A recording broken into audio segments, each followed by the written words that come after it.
Ready start. यह अच्छा है कि तवांग में चीनी सेना से झड़प के बाद भारत सरकार का ध्यान एक बार फिर चीन से होने वाले आयात पर गया और उसने वहां से आने वाले तैयार माल में कमी करने के लिए कमर कसी। लेकिन बात तब बनेगी जब इसमें सफलता मिलेगी। इसकी अनदेखी नहीं की जा सकती कि करीब 2.5 वर्ष पहले गलवान में खूनी झड़प के बाद भी चीन से व्यापार घाटे को कम करने के लिए कदम उठाए गए थे।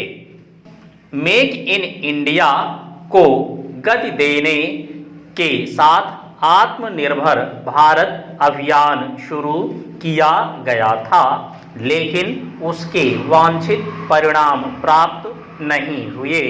यदि उन कारणों की पहचान कर उनका निवारण नहीं किया जाता जिनके चलते चीन से आयात होने वाली सामग्री कम नहीं हो पाई, तो फिर से नतीजा ढाक के 3 पात वाला ही हो सकता है।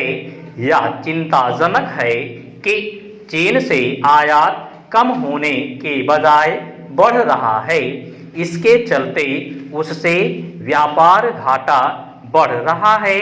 एक ऐसे समय जब चीन भारत से लगती सीमा पर आक्रामकता दिखा रहा है, तब यह बिल्कुल भी ठीक नहीं कि आपसी कारोबार का पलड़ा उसके पक्ष में झुका रहे। इसका मतलब है कि वह हमारे ही पैसे से हमारे लिए मुसीबतें खड़ी कर रहा है। सीमाओं पर चौकसी बढ़ाने के साथ चीन से व्यापार में संतुलन लाना भारत सरकार की पहली प्राथमिकता बननी चाहिए। चीनी वस्तुओं पर निर्भरता खत्म करने और उसके यहाँ से होने वाले आयात को कम करने में सफलता तब मिलेगी जब हमारा उद्योग जगत इस चुनौती का सामना करने के लिए आगे आएगा। समझना कठिन है कि वह इस चुनौती का सामना करने के लिए तैयार क्यों नहीं है। सरकार उद्यमियों को इसके लिए प्रोत्साहित ही कर सकती है कि वे उन वस्तुओं का उत्पादन करें जिनका चीन से आयात होता है। गुणवत्ता के मामले में इन वस्तुओं का उत्पादन न केवल घरेलू बाजार की आवश्यकता के अनुरूप होना चाहिए, बल्कि विश्व बाजार स्थान बनाने वाला भी। चीन से केवल तैयार माल के आयात में कमी करने के लिए ही जतन नहीं होने चाहिए, क्योंकि वहां से कच्चा माल कहीं बड़ी मात्रा में आयात किया जाता है।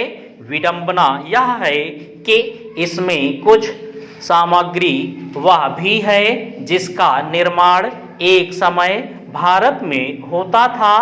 भारत सरकार को एक ओर जहां उद्यमियों को चीन का मुकाबला करने के लिए तैयार करना चाहिए, वहीं आम जनता के लिए भी यह आवश्यक है कि वह भी चीनी वस्तुओं पर निर्भरता छोड़े।